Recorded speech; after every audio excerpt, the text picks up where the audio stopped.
All right, so we have a lot to unpack this week.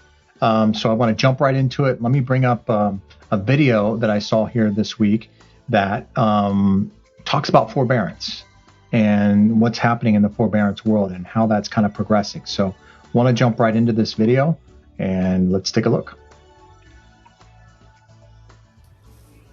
Hi, Wolf. Yeah, we're just getting the very latest numbers from the Mortgage Bankers Association for the past week. Right around 2 million borrowers are now in the government forbearance program that is allowed to miss their mortgage payments for up to a year and then make those payments later.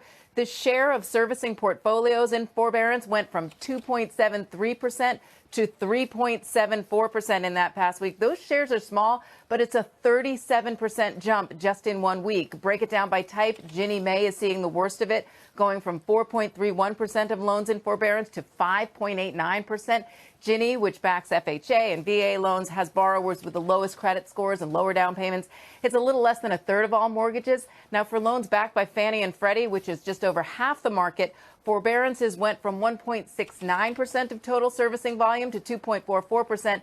Just to throw one more number at you, the volume of forbearance requests to call centers and online jumped 78% just in the past week. And remember, we're not even to April 15th yet, which is when mortgage payments would officially become delinquent. So you can expect these numbers to rise significantly over the coming weeks. Wilfred? Is there any warning here, Diana, if you're thinking about requesting a mortgage forbearance? I mean, it's obviously not forgiveness. You're going to have to pay it at some point. But are there any other strings attached people should be aware of?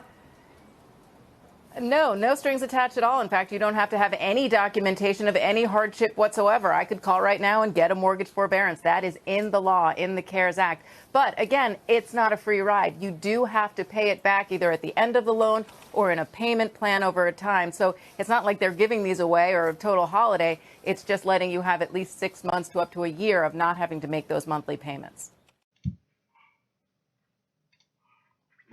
Okay, so let me first start off by saying thank you.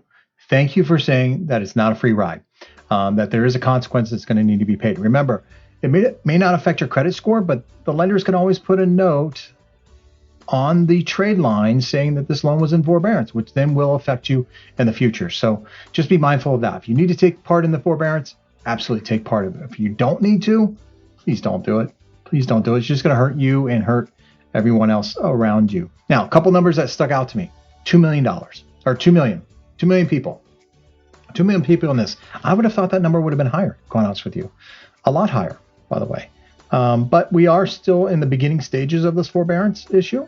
So I suspect that number will go up dramatically over the next few months. Hopefully not, but I'm afraid that it probably will.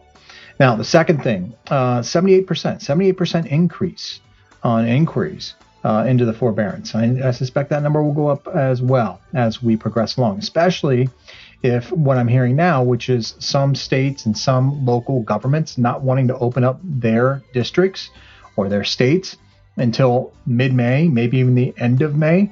President Trump actually wants to open up the economy sooner rather than later. But if we see some states that, don't open up until, late May, it's not like everybody's going to go driving to work the next day.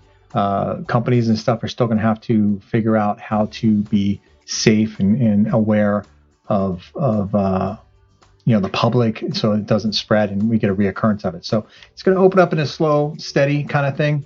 And so this forbearance thing is going to be, it's to be continued, I guess. Which leads me to my next thing, which is Chase. Chase over the weekend has said that they don't want to do business with anybody that doesn't have a 700 credit score who is not also putting 20% down. Now, I think that's a little bit of a fair lending issue, quite honestly. Now, certainly they can do it, and they've got attorneys, and I'm sure it's not a fair lending issue, but it does send a message out there that they do not want to serve the underserved community, in which they have banks in, which is a little strange. I think this is a bad move for Chase overall. I just think it's a really bad move, bad message. I don't know who's giving them advice on this. I understand what they're trying to do. They're trying to mitigate some losses in the future. But the one thing I will say about this decision that Chase is making speaks to me more about long term. Chase is saying, hey, we're not going to do business with you unless you have a 720 and 20% down, or 700 credit score 20% down. They don't make that decision thinking that it's going to turn around next month. They make that for a long-term decision. So that's a little troublesome to me. What are they seeing? What do they know that we don't know? Kind of thing. I understand we're going to be in this for a long time. I get that. But to be out of the mortgage market for a long period of time and not serve the community, again, I just think it's a bad message. Now, opportunity for you as a realtor. This is an opportunity. Get the message out there that loans are still getting done. I'm going to try, certainly on my part, loans are still getting done with 3% down, 3.5% down. Buyers are still buying, sellers are still selling. I know before this COVID-19 issue that buyers were still coming to me saying, hey, Jayson, I thought you needed to put 20% down to buy a house. What do you mean I can put 3% down? So buyers didn't get the message from 2008, 2010, which tells me our industry did a horrible job in getting the message out there that you do not need 20% down and perfect credit to buy a home. I don't want this chase message that's all over the news, all over social media. Same with Wells Fargo, 680 credit score. I don't want that getting out there that is the norm. That is the norm. People will believe that they need to have 20% down the 700 credit score. So it's our job as an industry to put that word out there to say, hey, look, that may be Chase's position, but that certainly shouldn't prevent you from buying a house. I got the tools and the people and the knowledge to get you into a home and get your slice of the American dream. So that's my message this week, and hopefully you can use it.